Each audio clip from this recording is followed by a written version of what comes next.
दोस्तों, क्या आपने अभी तक सोचा है कि जो इनइक्वालिटी क्लास 6 7 के बच्चे भी कर देते हैं, वो अगर कंपटीशन लेवल पे आ जाता है तो हमसे वो इनइक्वालिटी सॉल्व नहीं होता है।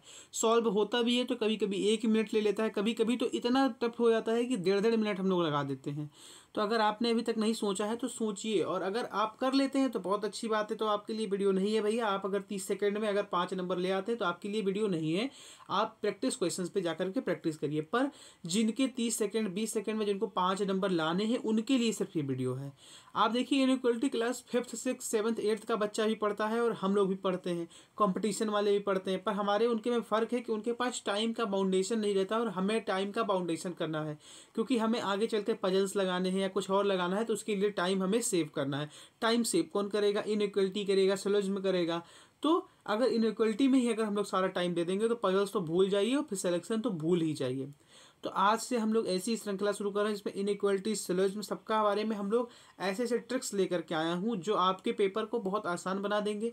आपके जो पजल्स के अलावा क्वेश्चन आते हैं उनको आप 5 मिनट में अगर निपटा देते हैं तो 15 मिनट आपको पजल्स बाकी सबके लिए मिल जाएंगे। तो चलिए बिना वक्त गंवाए वीडियो को शुरू करते हैं। बेसिक बेसिक ये सिंबल तो क्लास 5th 6th के बच्चे से ही पूछेंगे तो इसका मतलब वो भी बता लेगा पहले तो। लेकिन इस इनइक्वालिटी को पढ़ने से पहले इन सिंबल्स का मतलब हमें पता होना चाहिए। तो देखिए, ये सिंबल है कि इक्वल, यानी कि अगर 2 नंबर या 3 नंबर लिखे हुए हैं और उनमें इक्वल इक्वल लगा हुआ है, यानी कि सपोज ऐसे लिखा हुआ है A is equals to B and B is equals to C, तो इस केस में जो ए है ये भी सी के हमारे बराबर है। अगला अगला सिंबल है ग्रेटर देन का। देखिए, ए इज ग्रेटर देन बी, इस केस में क्या कहना चाहता है कि ए जो है वो बी से बड़ा है। अब अगर इस केस में ऐसा कुछ लिख दें, ए इज ग्रेटर देन बी और B is equals to C, तो क्या बी जब सी के इक्वल है और ए बी से बड़ा है तो ए ऑटोमेटिकली सी से भी तो बड़ा हो गया। तो इन्हीं सब कॉन्सेप्ट का डिस्कशन हम लोग करेंगे। बहुत बेहतरीन बेहतरीन क्वेश्चन लेकर के आए जिसमें हम लोग आइदर और, नाइदर नॉर और बेसिक लेवल के क्वेश्चन सबको कवर करेंगे। बस आप पेशेंस के साथ वीडियो को अंत तक अवश्य देखिएगा। ये हमारा लेस देन का सिंबल। ये एक और सिंबल है जिसमें greater than and equal to दोनों लगा रहता है। तो इस केस में आइदर और का केस भी बन सकता है कि अगर ऐसा कोई सिंबल लगा हुआ हो ग्रेटर देन एंड इक्वल का, उसका भी कुछ डिस्कशन अभी करेंगे। ये इस सिंबल को थोड़ा सा चेंज करिएगा, यहाँ पर इक्वल टू तो ऐसे ही रहेगा लेकिन ये सिंबल लेस देन का है। यहाँ पर क्या कहलाता है कि ए इज लेस देन और इक्वल टू बी, यानी ए की वैल्यू बी से छोटी भी हो सकती है और बराबर भी हो सकती है। तो यहाँ पर भी आइदर और का केस लग सकता है और जरूरी नहीं है कि आइदर और या नाइदर नॉर का ही लगे। कैसे लगेगा उसके अभी हम लोग क्वेश्चन पर डिस्कशन करेंगे तो आप समझ जाएंगे। तो चलिए सीधे लेकर के चलते हैं आपको क्वेश्चन पे। उम्मीद करते हैं ये बेसिक कॉन्सेप्ट तो सबको पता होगा। पहले तो हम लोग बेसिक क्वेश्चंस के बारे में डिस्कशन करेंगे, फिर आदर और के बारे में करेंगे, फिर नाइदर नॉर के बारे में करेंगे, फिर कोडेड इनइक्वालिटीज़ के क्वेश्चन भी करेंगे, क्योंकि नया पैटर्न है कोडेड इनइक्वालिटी पूछा जाने का। तो चलिए देखिए, वीडियो को पॉज करिए और इस क्वेश्चन का आंसर देने की कोशिश करिए और बताइए आपने इस क्वेश्चन का आंसर कितने सेकंड में दिया। 10 सेकंड में देने की कोशिश करिए सब लोग। चलिए शुरू करते हैं। पहला इसमें देखिए, ऐसे इसमें पूछेगा क्या, एक क्वेश्चन देगा आपको, उसके 2 कंक्लूजन देगा, फिर आपके कई सारे ऑप्शन देगा कि 1 सही है, 2 सही है, आइदर और लगा देगा, नाइदर नॉर या नन ऑफ दिस ऐसे पूछेगा। तो आपको पहले तो क्या करना है, आपको सीधे कंक्लूजन पर वॉच करना है। तो आई इज ग्रेटर देन एल पूछ रहा है पहले में, तो पहले हमको देखना है आई कहाँ पर है हमारे क्वेश्चन में। तो आई हमको दिख रहा है कि आई हमारा यहाँ पर है। यल कहाँ पर है, तो यल कहाँ पर है, यल यहाँ पर है। तो पहले हमको देखना है क्या आई और एल के बीच में ग्रेटर देन का सिंबल कहीं लगा हुआ है। तो हाँ, आई से जैसे ही हम आगे बढ़ते हैं, तो आई से जैसे हम आगे बढ़ रहे हैं तो वहाँ पर हमें दिख रहा है ग्रेटर देन का सिंबल। तो ग्रेटर देन का सिंबल जैसे दिख रहा है तो उसके आगे हम देखेंगे कि क्या कहीं इस आई से यल तक पहुँचने के रास्ते में कहीं पर लेस देन का तो सिंबल नहीं लगा है। किसका सिंबल? लेस देन का सिंबल तो नहीं लगा है, क्योंकि अगर ग्रेटर देन और लेस देन साथ में लग जाएगा तो वो कट हो जाएंगे और वहाँ पर वो कंक्लूजन रॉन्ग हो जाएगा। तो ऐसा भी कहीं नहीं है कि कहीं लेस देन का सिंबल लगा हुआ हो। अब हम आगे बढ़ते चले जाएंगे, इसी को पकड़ेंगे आई को और आगे बढ़ते चले जाएंगे। तो आई से जे तक पहुँचे, जे से हम के में पहुँचे, के से यल पहुँच गए, यानी कि रास्ता हमारा क्या है, बिल्कुल क्लियर है, हम आई से यल तक जा सकते हैं, यानी कि कंक्लूजन 1 हमारा सही होता है। अब यहाँ पर कुछ लोग पूछेंगे यहाँ पर तो इक्वल टू लगा है, तो भैया मेरे आई से जे तक तो हम पहुँच गए ग्रेटर देन, आई जे से तो ग्रेटर हो गया ना, जे के बाद इक्वल लगा है ना, यानी कि जे इज ग्रेटर देन और इक्वल टू के है। तो अगर जे के बराबर भी हो गया, यानी कि अगर कंक्लूजन ऐसा भी बन गया I is greater than J and J is equal to K and K is equal to L, तभी भी तो आई जे से बड़ा ही रहेगा और जे भले से यल के बराबर रहे। एल की जो वैल्यू रहेगी वही जे की वैल्यू हो गई, तभी भी आई एल से भी तो बड़ा ही रहेगा। इस केस में भी एल आई से छोटा ही रहेगा और I is greater than L, option जो है हमारा कंक्लूजन वो ट्रू रहेगा। आपको इसमें देखना क्या है, बेसिक समझिए आप, कि आपको देखना है पहले कि जो हमारा सिंबल पूछ रहा है वो सिंबल है पूरे कंक्लूजन में, जिसमें हमको जिन दो नंबरों के बीच या जिन दो अंकों के बीच या जिन दो अल्फ़ाबेट्स के बीच में कंपैरिजन करना, तो हाँ वो नंबर है। उसके बाद देखेंगे क्या कोई अपोजिट सिंबल तो उन्हीं के पूरे उसी लिस्ट में उसके बीच में कहीं अपोजिट सिंबल तो नहीं आ रहा है, तो नहीं आ रहा है तो हो सकता है कंक्लूजन सही हो। फिर हम देखेंगे क्या सबके साथ तो इक्वल नहीं आ रहा है, तो अगर सबके साथ इक्वल नहीं है तो कंक्लूजन सही है। सीधे ये तीन चीज़ें आपको देखनी है। पहले देखना है कि जो आपको कंक्लूजन में सिंबल पूछ रहा है वो सिंबल है या नहीं है, अगर है तो नेक्स्ट स्टेप आगे बढ़ जाना है। उसके बाद देखना है क्या कि उस पूरे कंक्लूजन में कहीं अपोजिट सिंबल तो नहीं दे रहा है, उन जिस दो दो अल्फ़ाबेट्स के बीच में हम कंपैरिजन कर रहे हैं तो नहीं अपोजिट सिंबल नहीं दे रहा है, तो फिर हमको और आगे बढ़ जाना है, हमें सिक्योरिटी मिल रही है कि हाँ हाँ हो जाएगा। फिर हमें चेक करना है क्या कि सबके साथ तो इक्वल नहीं दे दिया है, सबके साथ इक्वल दे देगा तो वहाँ पर आइदर और का केस बन सकता है, तो सबके साथ इक्वल नहीं दिया है। सबके साथ इक्वल अगर नहीं दिया है और आपका जो कंक्लूजन में पूछ रहा है सिर्फ वही सिंबल दिया है, अपोजिट सिंबल भी नहीं दिया है और सबके साथ इक्वल भी नहीं दिया है, तो आपका जो कंक्लूजन पूछ रहा है वो कंक्लूजन राइट है। अब यहाँ पर सेकंड कंक्लूजन है I is equal to M, तो आई से हमको एम तक जाने के लिए अंतिम छोर तक पहुँचना है। पहले देखना है क्या हमारा इक्वल टू सिंबल सबके साथ लगा हुआ है, अगर इक्वल टू पूछ रहा है तो इक्वल टू हमें देखना है सबके साथ लगा होना चाहिए, तो इक्वल टू यहीं पर ब्रेक हो जा रहा है, यहीं पर नहीं लगा है, यानी कि ये कंक्लूजन हम यही देख करके बता सकते थे कि ये कंक्लूजन गलत है। फिर भी अगर आपको सिक्योरिटी नहीं मिली तो आगे बढ़ जाओ भैया। यहाँ पर देखिए लग रहा है, यहाँ पर लग रहा है, यहाँ पर लग रहा है, यहाँ पर अपोजिट सिंबल के साथ लग रहा है, अपोजिट सिंबल भी आ रहा है, एक ही में एक ग्रेटर भी आ रहा है और एक ही में अपोजिट भी आ रहा है, वैसे कंक्लूजन कट गया। वैसे आप यहाँ पर देख करके भी बता सकते थे, क्योंकि अगर यहाँ पर इक्वल ही नहीं लगा है तो आई की वैल्यू जब जे से बड़ी हो गई, भले से जे एम के बराबर भी आ जाए, लेकिन आई की जो वैल्यू रहेगी वो एम से बराबर एम से बड़ी ही होगी। तो अगर कहीं पर इक्वल कंपैरिजन करा रहा है तो सब में हमको देखना है कि सब में इक्वल साइन लगा हो। चलिए उम्मीद करते हैं आपको ये क्वेश्चन तो समझ में आया होगा, इसमें कंक्लूजन नंबर 1 जो है वो राइट है। अभी अगर आपको कोई समस्या है तो कमेंट बॉक्स में कमेंट कर दीजिएगा, हो सकता है नेक्स्ट क्वेश्चन में आपकी वो समस्या भी सॉल्व हो जाए। उससे पहले आप चलिए नेक्स्ट क्वेश्चन पर लेकर के चलते हैं। नेक्स्ट क्वेश्चन और बेहतरीन तरीके से आपके सामने लाया गया है। देखिए यहाँ पर पहला कंक्लूजन पूछ रहा है कि क्या आर एच के बराबर है। आर कहाँ है, आर भैया ये है, एच कहाँ है, एच ये है, यानी कि इनके बीच में हमें कंपैरिजन करना है। आपको समय बचाने के लिए ना पूरा कभी भी क्वेश्चन पढ़ना नहीं है, सीधे कंक्लूजन पर जंप करना है, कंक्लूजन उठा करके क्वेश्चन पे हमको पुट कर देना है और वैल्यू निकाल देनी है, और जो भी देख लेना है कौन सा कंक्लूजन सही है। तो आर से एच तक अभी हमने पिछली स्लाइड में बताया कि अगर इक्वल टू है तो देखना है सबके साथ इक्वल लगा है, तो यहाँ भी इक्वल लगा है, यहाँ भी इक्वल लगा है, तो मे बी ये कंक्लूजन क्या हो सकता है, राइट हो सकता है, मे बी ये राइट हो सकता है। और उसके बाद हमें चेक करना है कि क्या कोई ऐसे दो डिजिट्स हैं जिनके बीच में सिर्फ इक्वल लगा है, तो हाँ वैसा भी डिजिट हमारे यहाँ पर फॉल हो रहा है, वैसा भी डिजिट्स फॉल हो रहा है, तो बस वहीं पर लगा देना है कि हमारा R is greater, R is equals to H. बिल्कुल सही है, बिल्कुल सही है, R is equals to H. तो आपको इक्वल टू का जहाँ पर कंपेरिजन करा रहा है वहाँ पर आपको दो ही चीज़ें चेक करनी है कि क्या सबके साथ इक्वल लगा हुआ है, हाँ सबके साथ इक्वल लगा हुआ है, और क्या किसी एक ऐसी जगह पर ऐसा सिंबल है जहाँ पर सिर्फ और सिर्फ अकेला इक्वल लगा है। अगर ऐसा केस है तो सिर्फ इक्वल वाला ऑप्शन सही रहेगा। अदरवाइज अगर सपोज यहीं पर अगर इक्वल के जगह R H is equal to W के जगह पर यहाँ पर ऐसे रख जाता तो क्या बनता, तो फिर एक कंक्लूजन ये बनता, एक तो ये भी हो सकता था H is equal to R भी हो सकता था, और एक ये भी हो सकता था कि H is less than R, तो यहाँ पर आइदर और का केस बनता। ये एक आइदर और का केस हुआ, लेकिन अभी हम आपको बहुत सारे आइदर और के भी क्वेश्चन कराएंगे, वहाँ पर आपका आइदर और का कन्फ्यूजन भी सारा दूर हो जाएगा। तो यानी कि यहाँ पर हमने क्या चेक किया, सबके साथ इक्वल है, इक्वल है। उसके बाद हमने चेक किया कि क्या कोई ऐसे दो अल्फ़ाबेट्स हैं जिनके बीच में सिर्फ इक्वल है, तो हाँ सर है, एच और डब्ल्यू है, बस वहीं पर इसको देख करके टिक लगा दिया कि ये सही है। अब देखना है सेकंड कंक्लूजन। सेकंड कंक्लूजन बोल रहा है कि H is greater than R या R is less than H. तो आर कहाँ पर है, आर ये है, एच कहाँ पर है, एच ये है। आर से एच की तरफ जरा बढ़ो, आर से हम डब्ल्यू की तरफ बढ़ सकते हैं और डब्ल्यू से हम एच की तरफ बढ़ सकते हैं, लेकिन डब्ल्यू से एच में इक्वलिटी का साइन लगा हुआ है। किसका साइन लगा हुआ है, इक्वल का साइन लगा हुआ है, और कहीं पर भी हमारा सिर्फ इकलौता ये सिंबल नहीं दिया है, तो यानी कि ये कंक्लूजन गलत हो गया। अभी तक आपको हमने 3 गोल्डन रूल्स बता दिए हैं। पहला गोल्डन रूल बता दिया आपको पिछले स्लाइड में, यहाँ पर बता दिया कि अगर आपको ग्रेटर देन चेक करना है तो सारे सिंबल्स को वॉच करना है, क्लियरली देखना है क्या जिन 2 अल्फ़ाबेट्स के बीच में हम कंपैरिजन कर रहे हैं उनके बीच में जिस सिंबल का हम लोग पड़ताल कर रहे हैं, जिस सिंबल को हम चेक कर रहे हैं वो सिंबल है। अगर है तो वेरी गुड, नेक्स्ट स्टेप पर मूव करना है। नेक्स्ट स्टेप पर मूव करने के बाद हमें देखना है क्या उस पूरे जितना भी हमको चेक करना है जितने दूरी को, उस पूरे दूरी में कहीं पर वो सिंबल अकेला है। तो हाँ, अकेला है तो हमको आगे बढ़ जाना है। थर्ड केस में हमें चेक करना है कि क्या उसके अपोजिट सिंबल्स तो नहीं है, या सारे जगह तो इक्वल ही लगे हैं, तो सारी जगह इक्वल नहीं लगे तो यानी वो कंक्लूजन सही हो गया। यानी कि जहाँ पर हमको ई ग्रेटर देन और लेस देन चेक करना है, वहाँ पर जिन 2 अल्फ़ाबेट्स के बीच में हमें ग्रेटर देन और लेस देन चेक करना है उनको पहले देखना है कि क्या उनमें जो सिंबल हम चेक कर रहे हैं वो उन दोनों के बीच, यानी उन दोनों अल्फ़ाबेट्स के बीच में वो सिंबल आता है।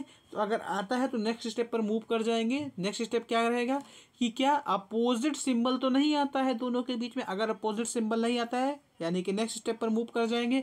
फिर चेक करेंगे क्या कि जितना भी हमारा चेक किए हैं, जितना 2 अल्फ़ाबेट्स हमने सेलेक्ट 2 हमारा कंक्लूजन में दिया है, उनके बीच में कोई ऐसी 2 जगहें हैं, ऐसी एक जगह है जहाँ पर 2 अल्फ़ाबेट्स के बीच में सिर्फ और सिर्फ वही सिंबल है जो कंक्लूजन में पूछा जा रहा है।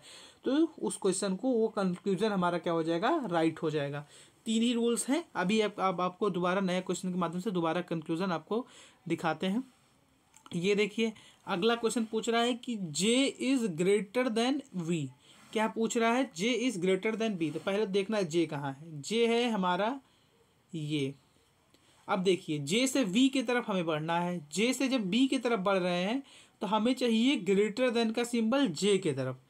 यहीं पर हम लोग आगे बढ़ रहे हैं तो एल से वी के बीच में तो है, लेकिन क्या जे से एल की तरफ बढ़ते समय एक इक्वल टू का साइन लगा हुआ है और एक लगा हुआ है, आपको कहीं पर भी अदर साइन दिया ही नहीं है, एक इक्वल टू लग गया। यानी कि हो सकता है जे की वैल्यू एल के बराबर भी आ जाए, और ये लेस देन भी लग गया, यानी कि जे की वैल्यू तो वैसे ऑलरेडी छोटी भी हो सकती है। यानी कि एल की वैल्यू आइदर इक्वल टू जे हो सकता है और एल की वैल्यू जो है वो बड़ी हो सकती है जे से। यानी कि एल की वैल्यू में कोई सिक्योरिटी हमें नहीं मिल रहा है कि जे की वैल्यू बड़ी, अगर बराबर हुई तो जे की वैल्यू वी के बराबर हो जाएगी, लेकिन जे की वैल्यू यहाँ पर इक्वल टू भी हो सकती है। तो अगर इक्वल टू हो सकती है तो बी के बराबर होना कोई हम सिक्योर नहीं है। यहाँ पर अगर आइदर और का केस दे देता और आपसे ये पूछता, क्या एक तो सिंबल आपको ये देता कि v इज़ लेस देन जे, और एक अगर देता v इज़ इक्वल टू जे, तब हम लगा देते हैं कि आइदर और का केस, लेकिन ऐसा कुछ दिया नहीं है। तो यानी कि पहला कंक्लूजन रॉन्ग हो गया। थर्ड कंक्लूजन की बात करें तो यल इज़ इक्वल ग्रेटर देन और इक्वल टू टी। यल से टी की तरफ जाना है, यल से हम टी की तरफ मूव किए तो देखिए यहाँ पर सिंबल है, यहाँ पर सिंबल है, लेकिन अगेन फिर वही प्रॉब्लम, यहाँ पर एक जगह ये सिंबल लगा हुआ, एक जगह ये सिंबल लगा हुआ, दोनों जगह अपोजिट सिंबल लगे हुए हैं। यानी कि इसको भी हम लोग क्या कर देंगे, कट कर देंगे। अब नेक्स्ट केस में हम लोग बढ़ते हैं, अब डिस्कशन करते हैं। अभी तक हमने आपको 3 क्वेश्चन का डिस्कशन कराया। इसमें हमने आपको बेसिक कंसेप्ट से लेकर के थोड़े एडवांस लिमिट के क्वेश्चंस भी लगवा दिए जो पेपर में पूछे जाते हैं। अब नेक्स्ट क्वेश्चन हम लोग देखें तो देखिए, आइदर और केस के बारे में हम लोग डिस्कशन करेंगे। किसके बारे में, आइदर और केस के बारे में। आइदर और केस में आपको बेसिकली जनरली इनके बीच में कभी कभी ऐसे दे देता है 2 जगह सिंबल, कभी कभी पूरे कंक्लूजन में ये देगा और ये दोनों जगह सारे एक कंक्लूजन में देगा और ऑप्शन में भी पूछ लेगा। ऑप्शन में अगर ये दोनों सिंबल आ रहे हैं तो आपको आइदर और का केस लगाना है। हो सकता है ये दोनों दे दे, या कभी कभी ये भी देता है, ये और इसी के साथ ये दे देता है। वो कंक्लूजन में भी देता है और ऑप्शन में भी देता है। तो ऐसे भी केसेस बनते हैं, उन सारे केसेस का डिस्कशन करते हैं अभी। तो देखिए, जो पहला केस हमारा बन रहा है तो यहाँ पर हमको देखना है एच से टी की तरफ हमें जाना है। कहाँ जाना है, एच से टी की तरफ, और नहीं टी से हमें एच की तरफ मूव करना है, और इक्वल टू का भी साइन हमें चाहिए। तो टी कहाँ है आपका, टी आपका ये है। टी से एच की तरफ बढ़ रहे हैं, टी से एच की तरफ हम लोग बढ़ रहे हैं, लेकिन यहाँ पर एक ये सिंबल आ गया, एक ये सिंबल आ गया, यानी कि ये कंक्लूजन क्या हो गया, रॉन्ग हो गया। अभी देखिए कैसे यहाँ पर आइदर और का प्ले आता है। अब एच से अगर हम लोग टी की तरफ बढ़ रहे हैं तो एच से देखिए एल की तरफ बढ़ गए और एल से ई की तरफ बढ़ गए और ई से हम टी की तरफ आगे नहीं जा सकते। ये भी कंक्लूजन क्या हो गया, रॉन्ग हो गया। लेकिन जहाँ पर आपके तीनों सिंबल दे दें, तीनों सिंबल दे दें, क्या दे दें, तीनों सिंबल, वहाँ पर हम लोग आइदर और का केस लगाते हैं। क्या लगाते हैं, आइदर और का केस लगाते हैं। यानी कि इस केस में क्या लगेगा, आइदर और। तो याद रखिएगा जहाँ पर आपके तीनों सिंबल दे दें, जहाँ पर इनइक्वलिटी का तीनों सिंबल आ जाए जिन कंक्लूजन्स में, वहाँ पर आइदर और का केस लगाते हैं, कंपलसरी है। नेक्स्ट क्वेश्चन पर बढ़ते हैं भैया। नेक्स्ट क्वेश्चन आपके सामने अगेन है कि आई से हमें जाना है टी तक। कहाँ पर, आई से टी तक जाना है और सिंबल रखना है आई इज ग्रेटर देन टी। आई ये है आपका, टी आपका ये है। तो आई से टी तक हम जा सकते हैं, हाँ मे भी जा सकते हैं, क्योंकि यहाँ पर आई इज़ ग्रेटर देन अगर हुआ तो हम चले जाएंगे। आई इज़ ग्रेटर देन अगर एच हुआ तो हम लोग चले जाएंगे। अगर ये चीज़ लिखा हुआ है तो हम आई से टी जा सकते हैं और आई की वैल्यू टी से बड़ी होगी। लेकिन अगर यहीं पर ये हो गया I is equals to H और H is equals to T, तो हो सकता है तभी भी हम टी तक जा सकते हैं, लेकिन तब हमें इक्वल टू होकर के जाना पड़ेगा, यानी कि आई की वैल्यू तब टी के बराबर होगी। तो यहाँ पर भी देखिए, यहाँ पर हम एक बार जा सकते हैं, लेकिन इस केस में, अगर इस केस में हो गया तो दोनों की वैल्यू क्या हो गई, बराबर हो गई। तो यानी दोनों सही तो दोनों हैं। देखिए एच से आई से टी भी हम जा सकते हैं, बिल्कुल जा सकते हैं, टी दोनों जगह इक्वल अगर श्योरिटी है।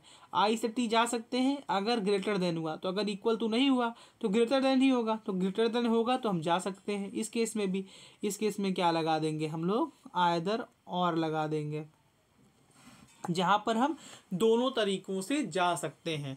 दूसरे अल्फ़ाबेट्स पे, दूसरे नंबर पर, दूसरे कहीं पर भी हमको जहाँ जाना है वहाँ दोनों तरीक़ों से जा सकते हैं, दोनों कंक्लूजन के तरीक़ों से जा सकते हैं। वहाँ पर हम लोग आइदर और का केस अगेन लगा देंगे।